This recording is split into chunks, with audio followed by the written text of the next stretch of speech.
আজকে মন চাচ্ছিল খুদের ভাত দিয়ে শুটকির ভর্তা খেতে, তাই খালাম্মা রান্না করে খাওয়ালো, খেলাম। এদিকে কাটাকাটি করতে বসে গেছি।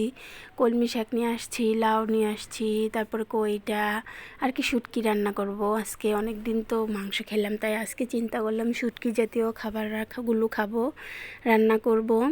তো কইটা দিয়ে শুটকি রান্না করছি। কে কে আমার মতো এরকম কইটা দিয়ে শুটকি রান্না করে খাও কমেন্টের মাধ্যমে জানিও। তো এই তো সব কাটাকাটি শেষ করে বসে পড়লাম রান্নার জন্য। মলা শুটকি দিয়ে আর কি কইটা রান্না করছিলাম, কলমি শাক দিয়ে শীতল শুটকি রান্না করছিলাম বেশি করে ঝাল ঝাল করে।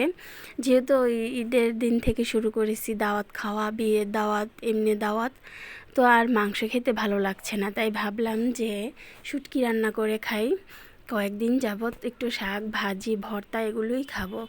তো এদিকে তরকারি বসিয়ে দিলাম, বসিয়ে অন্যান্য কাজগুলো করতেছিলাম।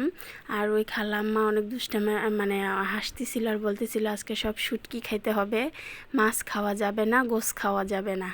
তো এইভাবে দুষ্টামানি করতেছে। এদিকে আবার ছেলে আর মেয়ে বলতেছে মাছ ভাজা খাবে, শুটকি তো খাবেই না তারা। তো তাদের জন্য আবার জাতীয় মাছ পাঙ্কাশ ভাজতেছি। তো আমার মতো এরকম সদস্য আছে কোন কোন ঘরে যে জাতীয় মাছ পছন্দ করে।